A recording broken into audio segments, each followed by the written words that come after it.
لیکن یہ دین جو ہے وہ شریعت اور طریقت کا نام ہے۔ تم سورج مکھی کے پھول بن جاؤ، تمہاری توجہ ہر وقت اپنی اس ذات جس نے تمہیں پیدا کیا ہے، حقیقت کو چھوڑ دو۔ حقیقت جو ہے بس ہے، لیکن اسے آپ غلط کہیں، مجھے کوئی اعتراض نہیں، لیکن یہ کہ ایک شخصیت کو میں ایسے سے واقف ہوں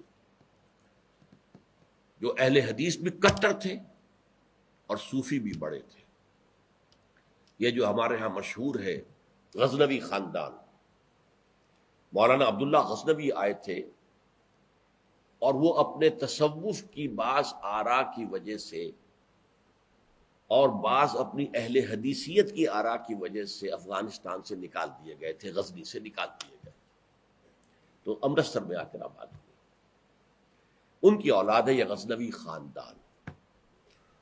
ان میں مولانا داؤد غزنوی رحمۃ اللہ علیہ سے میرا بڑا قرب رہا ہے۔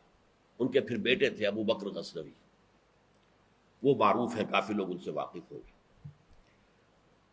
داؤد غزنوی رحمۃ اللہ علیہ یہ دو متضاد چیزوں کا مجموعہ تھے،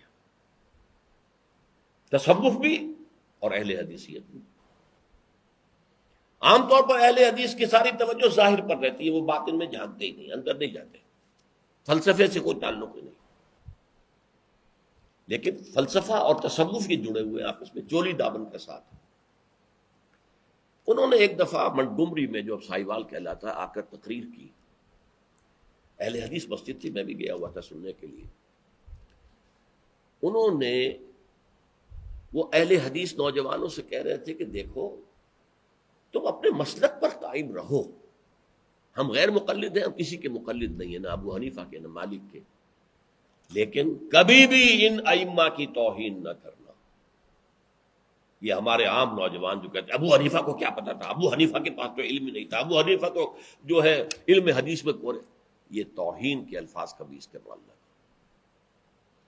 اچھا، اس واعظ کے ساتھ انہوں نے مثال دی کہ دیکھیے شیخ محی الدین ابن عربی رحمت اللہ علیہ کے سب سے بڑے مخالف شیخ احمد سرہندی رحمت اللہ علیہ تھے، دونوں کے لیے رحمت اللہ علیہ کہا۔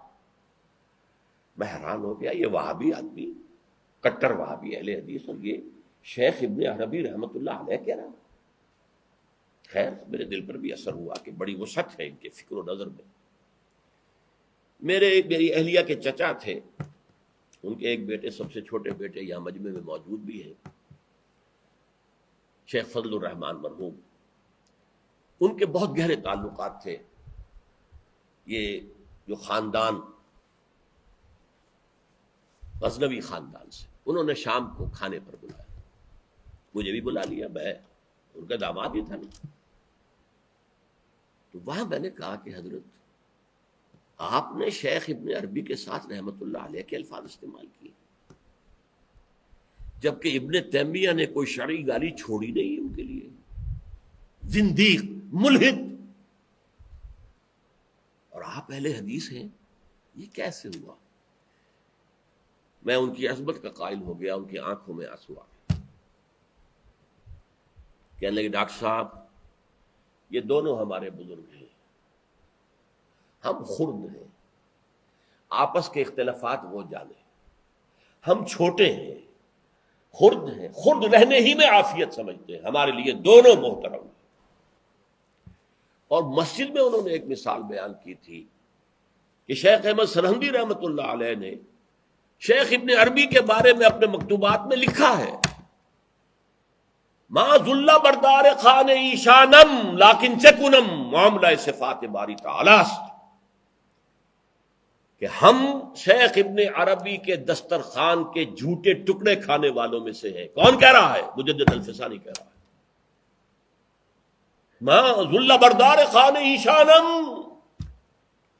ان کے دسترخوان کے سوکھے جوڑے ہوئے جھوٹے ٹکڑے کھانے والوں میں سے ہم ہیں، لیکن چکنم، لیکن کیا کریں، معاملہ سے بات باری تعالیٰ، یہ باری تعالیٰ کی صفات کا معاملہ ہے، ہمیں اختلاف کرنا پڑ رہا ہے، اختلاف ہم کر رہے ہیں، لیکن ہم ان کے دسترخوان کے جھوٹے ٹکڑے کھانے والے۔ یہ کہہ رہے ہیں شیخ احمد سرہندی رحمت اللہ علیہ، جن کے بارے میں مشہور ہے کہ ابن عربی کا یا تو مخالف اول ابن تیمیہ رحمت اللہ علیہ، اور یا پھر مخالف دوم جس نے جوابی فلسفہ پیدا کیا وہ شیخ احمد سنندی رحمۃ اللہ. تو یہ ہے کہ ان چیزوں کے بارے میں اپنے سینوں کو وسعت دیجیے. آپ ابن عربی کی بات کو چھوڑ دیجیے، پھینک دیجیے، لیکن توہین نہ کیجیے، اس کو خام خواہ کفر سے تعبیر نہ کیجیے. یہ چیزیں جو ہے، اور پھر ہمارے سارے صوفیہ جو اس کے قائل ہیں، پھر ان سے بدزنی ہو گئی. میں صرف اس لیے کہ وہ بدزنی اور دلی نفرت کا معاملہ ختم ہو جائے میں یہ ساری بحث اس لیے کیا کرتا ہوں، ورنہ میرے عام دروس میں ان مسائل پر گفتگو نہیں ہوتی. بڑے گہرے مسائل ہیں اور ان کا سمجھنا عام لوگوں کے لیے ممکن بھی نہیں ہے، بلکہ عام آدمی کے، یہ جس کو کہتے ہیں نا ہوشدار کے رہ بردب تیغست قدم را، ہوشیار رہ جاؤ، یہ تم جو چل رہے ہو یہ تلوار کی دھار کی طرح کا راستہ ہے، کاٹ کے رکھ دے گا تمہیں. جیسے ہم کہتے ہیں پل صراط جو ہے وہ بال سے زیادہ باریک ہوگا اور تلوار کی دھار سے زیادہ تیز ہوگا، جس پر سے گزرنا ہے قیامت میں. یہ کہاوت ہے. اسی طرح یہ ہماؤس یا پینتھیزم اور وحدت الوجود شیخ ابن عربی کا، یہ اس قدر قریب ایک دوسرے سے ہے کہ اس میں ادھر سے ادھر بھٹک جانا یہ بہت آسان ہے، اس سے بچنا چاہیے. پینتھیزم میں یہ کائنات حقیقی ہے اور خود خدا ہے. وحدت الوجود میں ایسنس جو ہے، وجود، وہ تو ہے بسیط کس کائنات کا اور اللہ کا، لیکن جب ہم نے کوئی معین شکل اختیار کر لی، یہ ایٹمز ایک خاص شکل میں جمع ہو گئے تو ان کی صورت بن گئی ہے، وہی ایٹم کوئی خاص شکل میں جمع ہو گئے تو میری صورت بن گئی ہے. اب میں اس سے غیر ہوں، یہ مجھ سے غیر ہوں.